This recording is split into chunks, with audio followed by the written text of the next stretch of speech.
देखो जैसे मंदिर है, इस मंदिर का निर्माण एक नागर शैली में हुआ था।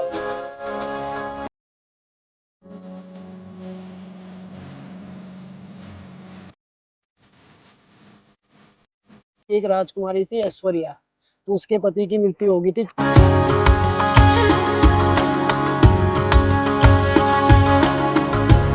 तो उसके यादगार में इस मंदिर का निर्माण किया गया था कि ये 12वीं या 13वीं शताब्दी का बताते हैं। ऐसे इस मंदिर का निर्माण एक नागर शैली में हुआ था कि जैसे हमारे दादा लोग कहा करते थे कि ये पहले एक जंगल था, तो जंगलों के बीच में एक गाय चूगने आती थी और सीधे मंदिर के अंदर चली जाती थी। अपने थन से एक दूध की धार शिवलिंग में डालती थी, परिक्रमा करके शाम को गाय चली जाती थी। वह जिनकी वो गाय थी वो परेशान हो गया। उसने सोचा कि हमारी गाय कहाँ जाती है, किसी के खेतों को नुकसान तो नहीं करके लाती है। एक बार गाय का पीछा किया, जैसी गाय मंदिर के अंदर गई उसने देखा कि हमारी गाय ने तो एक देवनगर की खोज की। उसी टाइम यहाँ पे 3 कास्ट के पंडित लोग बुलाए गए, जिस मंदिर के अंदर 4-4 मंथली पूजा करते हैं। यहाँ पे मन की इच्छा प्राप्त होती है। जैसे कोई भी स्त्री हो, उसके कभी बच्चे नहीं हो रहे हो, कभी माँ नहीं बन पा रही है। जब यहाँ पे महाशिवरात्रि होती है तो शिवरात्रि के टाइम पे मंदिर के अंदर एक जोत जल रही है, अखंड जोत। खाली स्त्री उस जोत को बैठ के ओम नमः शिवाय का जप करेगी तो 1 साल के भीतर वो उत्तम पुत्र का जन्म देती है। यहाँ पे 60 या 70 साल की औरत ने भी पुत्र पाने की इच्छा प्राप्त करी है। तभी जाके इस मंदिर का नाम रखा गया मरणेश्वर महादेव। ये आदि केदार है। एक्चुअली इस गांव का नाम पहले लाखामंडल नहीं था, इस गांव का नाम पहले मड़ा था। मड़ा का अर्थ हो गया कि जैसे कोई भी आदमी हमारे पट्टी में पहले मृत्यु को प्राप्त हो गया, तो आदमी सोचता कि भाई आदमी कैसे मरा है। जो पुजारी होता था वो आमंत्रित दूध या चावल का छिंटा मरे हुए आदमी में मारता था, मरा हुआ व्यक्ति थोड़ी देर के लिए जिंदा होता था कि, और वो अपनी अपनी प्रथा बता देता था कि मेरे को कैसे कैसे मृत्यु आई। ये प्रथा एक टाइम से इस जगह पे बदली गई। कहते हैं कि गांव की एक औरत थी, उसका खाली एक ही लड़का था। इसी टाइम उसके लड़के की डेथ होगी तो पुजारी द्वारा आमंत्रित दूध या चावल का उस पर छिंटा मारा, थोड़ी देर के लिए जिंदा तो हो गया था।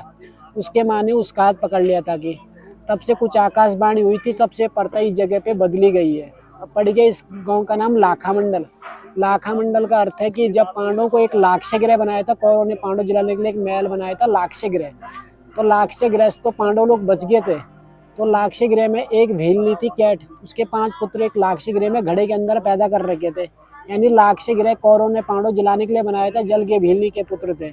उन्होंने श्राप दिया था पांडव लोगों को कि जिस स्थान पर आप अज्ञातवास में रहोगे, वहां पे जाके आपने 1.25 लाख शिवलिंग की स्थापना करनी है। तो 12 साल को पांडव को वनवास था, 1 साल का अज्ञातवास था। अज्ञातवास में पांडवों ने इस देवनगरी में 1.25 लाख शिवलिंग की स्थापना करी, तभी जाके इसका नाम लाखा मंडल पड़ा। यहाँ कहीं पे भी खुदाई करो शिवलिंग या मंदिर निकलते रहता है। ये शिवलिंग है, पीछे वाली शिवलिंग का नाम है धर्मराज युधिष्ठिर लिंग।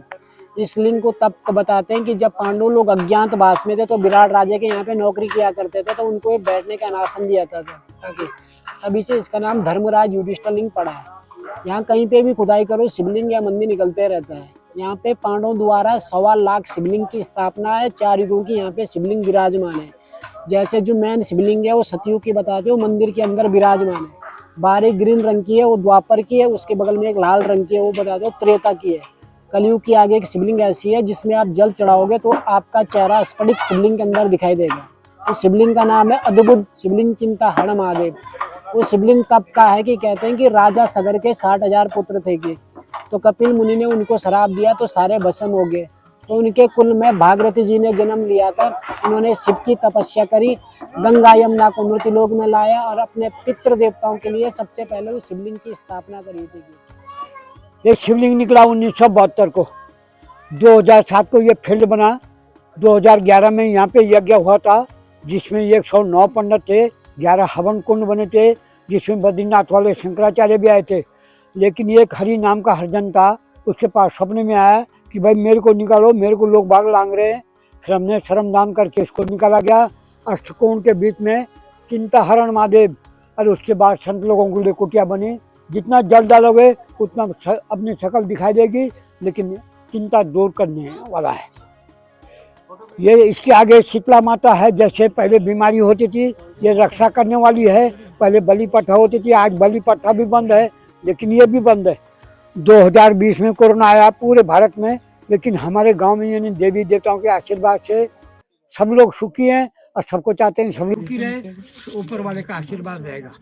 ये डबल मंजिल गुफा है, ऊपर टॉप पे कुआं है, पांडव वाली गुफा नीचे है, किले रोड पे आपको मिली होगी। नदी पार उत्तरकाशी ये देहरादून में है।